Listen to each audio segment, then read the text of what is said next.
Hello, my name is Dan Johnson, and welcome back to my channel. Today I'm going to be reviewing our brand new episode of Doctor Who, which is called The Story and the Engine.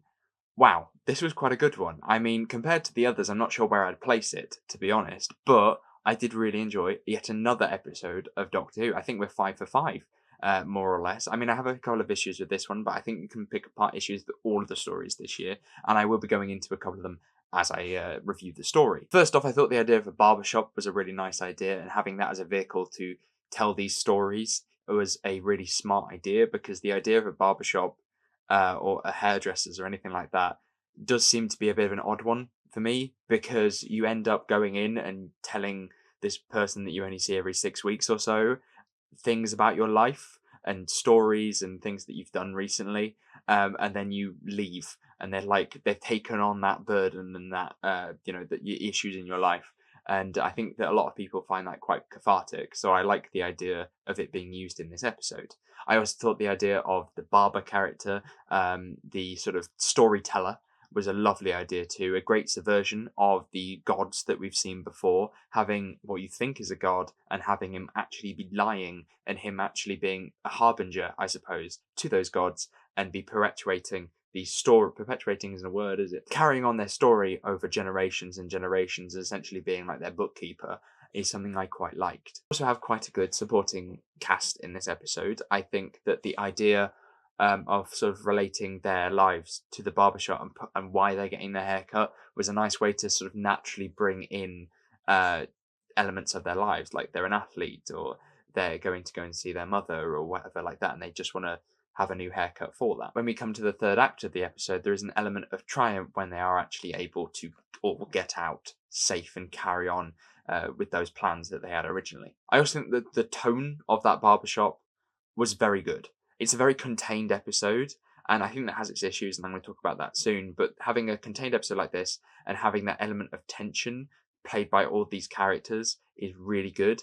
The issues that I have with it is that when we were talking about all these stories, I was trying to work out, at what point does this thing change, and then the third act starts.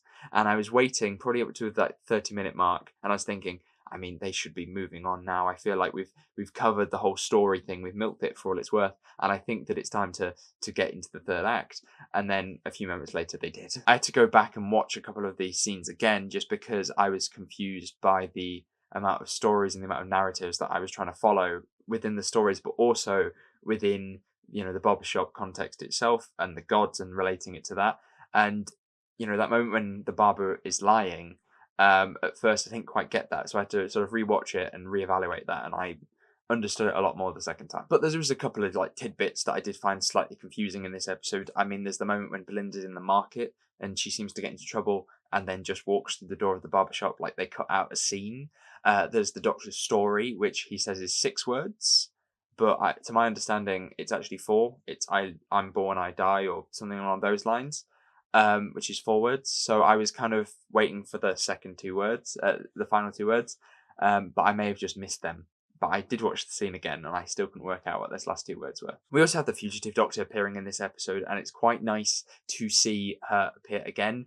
I mean, it feels really weird to think that that story was kind of left in sort of like a weird void, a weird place where it didn't quite fit. And there was a lot of mystery and a lot of misunderstanding of what was going on.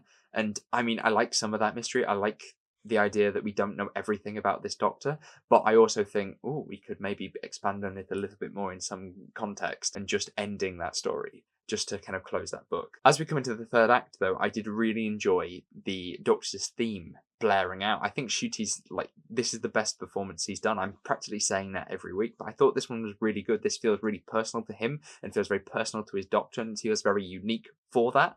I think that his performance was excellent when his theme is blaring out towards the end. There is that element of triumph and that element of excitement, which I've really enjoyed, and I don't get that too often with Doctor Who now. I don't think I've had it since I was a kid, maybe in Matt Smith's time, that I used to get that excitement when the theme played and the Doctor saved the day, but I got it in this episode. Having the Doctor's previous incarnations and his memories to kind of overload the machine has become a little bit of a cliche or a trope, and because we've seen it quite a few times now. I mean, like the Timeless Children, for example, where she blows up the Matrix using her memories. But of course, this is an episode about stories, and what's the biggest story you can tell? And it's the life of the Doctor. And so we have another excellent episode of Doctor Who with great concept, with excellent performances, with a sense of triumph and a sense of something else foreboding as we get towards the finale, and finding out little details just each time.